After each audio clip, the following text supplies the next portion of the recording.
Sempre que vocês quiserem falar sobre um assunto, sobre um autor, sobre um pensador, sobre um filósofo, a primeira coisa que tem que fazer, a primeira coisa, é ler esse pensador. É você ir lá e consultar os textos que eles escreveram, que eles produziram, aquilo que eles disseram. Porque se você não fizer isso, você corre um grande risco de repetir uma mentira, uma bobagem ou uma distorção completa do pensamento desses autores. Então, por exemplo, se você quer falar sobre o Adorno, sobre o Theodor Adorno, filósofo alemão da Escola de Frankfurt, a primeira coisa que tem que fazer é ler o Theodor Adorno.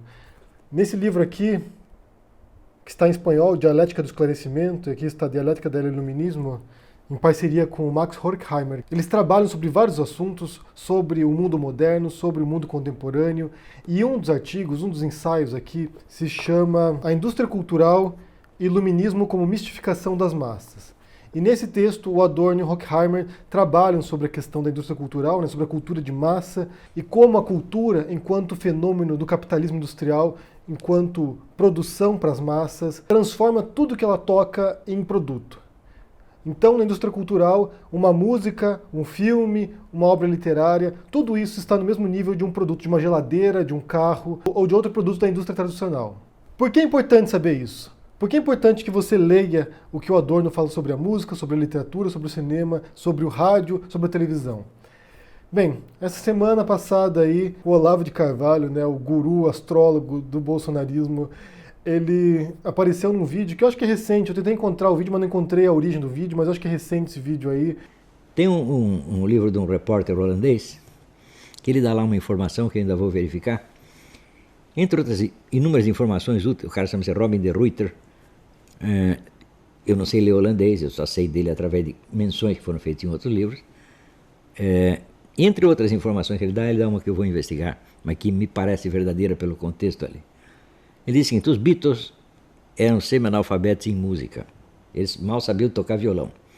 Quem compôs as canções deles foi o Theodor Adorno.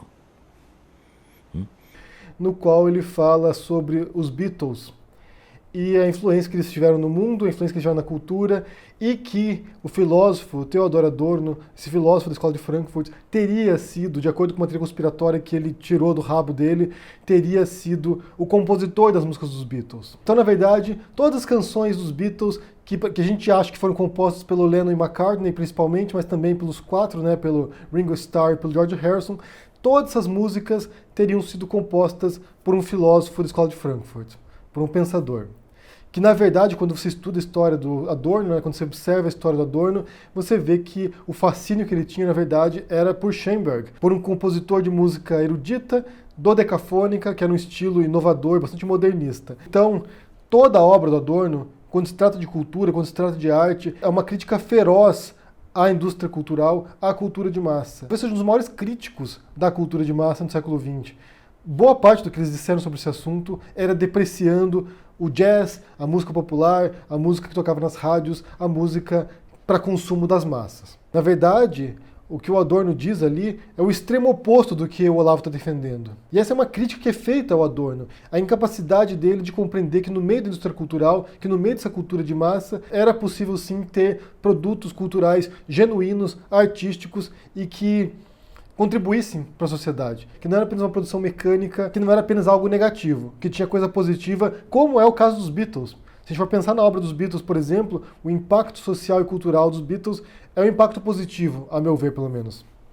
Bem, a meu ver, e na visão também de muitos críticos musicais, de muitos teóricos da cultura também. Se os Beatles refletem alguma coisa, se o rock and roll reflete alguma coisa, se o Elvis também, que é outro músico também envolto em muitas teorias conspiratórias, se esses compositores, se esses artistas refletem alguma coisa, é o capitalismo. Em grande parte, o que eles refletem é como a indústria fonográfica, a indústria musical foi utilizada para vender mais coisas. Você tem um sucesso ali, vai lá, os Beatles fazem sucesso, o que a indústria cultural faz, o que a cultura de massas faz? Pegar aqueles artistas e embalar de um modo que possam vender cada vez mais. A histeria em torno dos Beatles, né, a bitomania, reflete o capitalismo. A histeria em torno do Elvis reflete justamente o capitalismo. Eles são reflexos desse sistema econômico que reembala sempre os produtos para que você sempre venda mais, sempre gere mais lucro.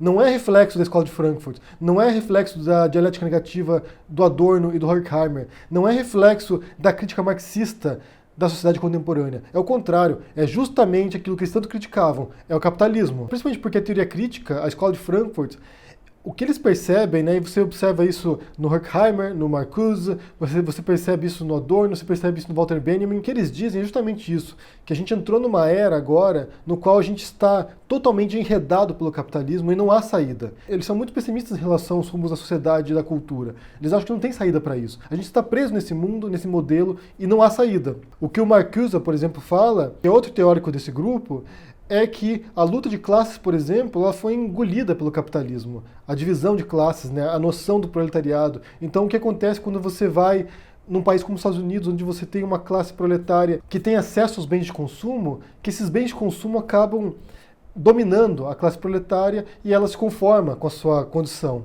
Então já não há mais aquele espírito revolucionário de transformação social e de mudança de modelo econômico. Eles são muito pessimistas. E depois eu fui pesquisar, né, essa teoria conspiratória do Olavo de Carvalho, ele diz que é um holandês que fez isso, e eu fui procurar de onde veio esses negócios aí, e eu descobri que muita gente realmente acredita nisso.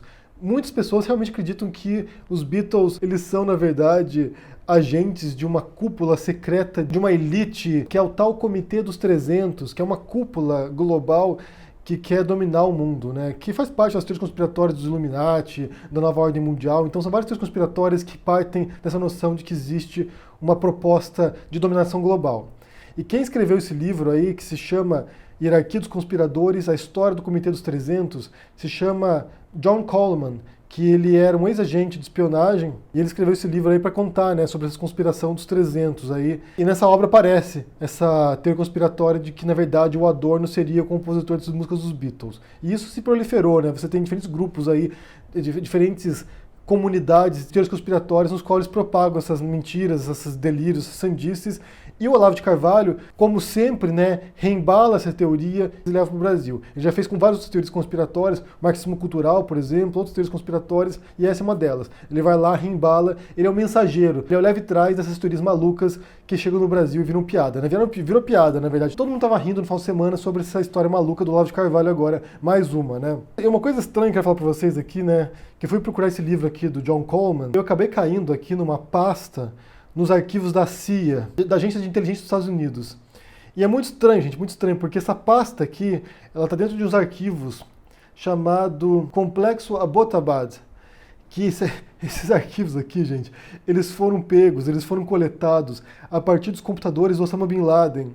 Pra você ver como é maluco o negócio. Quando os Marines foram lá, invadiram esse complexo, né, o Abbottabad, lá no Paquistão, e mataram Bin Laden, né, eles foram lá e coletaram esses materiais, esses arquivos que estavam no computador do Bin Laden, e um dos livros, um dos textos que está nesse arquivo, que tem vários arquivos lá, tem vários documentos lá, um dos livros é esse livro aqui do John Coleman, onde tem essa teoria conspiratória do Adorno como compositor das músicas dos Beatles. Mas até onde saiba, as músicas foram compostas pelo Paul McCartney, pelo John Lennon, tanto que esses dois compositores continuaram sua carreira após o fim dos Beatles nos anos 60, em 69, quando acaba a banda. O Adorno morreu em 69, então assim, continuaram sendo grandes músicos posteriormente. O John Lennon compôs algumas das melhores músicas após os Beatles. O Paul McCartney tem grande sucesso também após o fim dos Beatles. O próprio George Harrison também, e o próprio Ringo Starr. Ringo Starr teve uma carreira um pouco mais medíocre, e eu descobri hoje isso, o que é mais bizarro ainda. Se o Adorno foi a grande influência dos Beatles, ele fracassou, porque eu descobri hoje que o Ringo Starr, ele é apoiador do Brexit no Reino Unido, propaga algumas ideias alinhadas à extrema-direita. Então acho que o Adorno não deu muito certo não, fracassou nesse intuito dele. Mas todos os quatro continuaram carreira após o fim dos Beatles, principalmente o Paul McCartney e o John Lennon, e compuseram grandes músicas. Então se eles não eram grandes músicos antes, como é que eles se tornaram grandes músicos depois? De onde surgiu isso? De onde surgiu esse talento aí que, segundo o Olavo de Carvalho, nem sequer existia? O grande problema das teorias conspiratórias, gente, é que elas unificam pontas soltas, elas tentam unificar elementos isolados, e quando você vai observar de fato a realidade, né, quando você vai olhar os meandros disso, quando você vai realmente estudar as coisas, você vê que elas não se sustentam, porque você tem outros elementos que contradizem isso. Embora o Adorno fosse um grande admirador de música, fosse compositor também, a crítica que ele faz é extremo oposto disso. Eu não encontrei nenhuma referência dele em relação aos Beatles, mas ele seria o tipo que criticaria severamente os Beatles, porque representava tudo aquilo que ele abominava em termos de produção cultural, em termos de cultura de massa. E como eu disse, críticos do Adorno posteriormente atacaram ele nesse aspecto. Antes de ele morrer em 69, ele já era muito criticado por teóricos culturais pela visão limitada que ele tinha de cultura,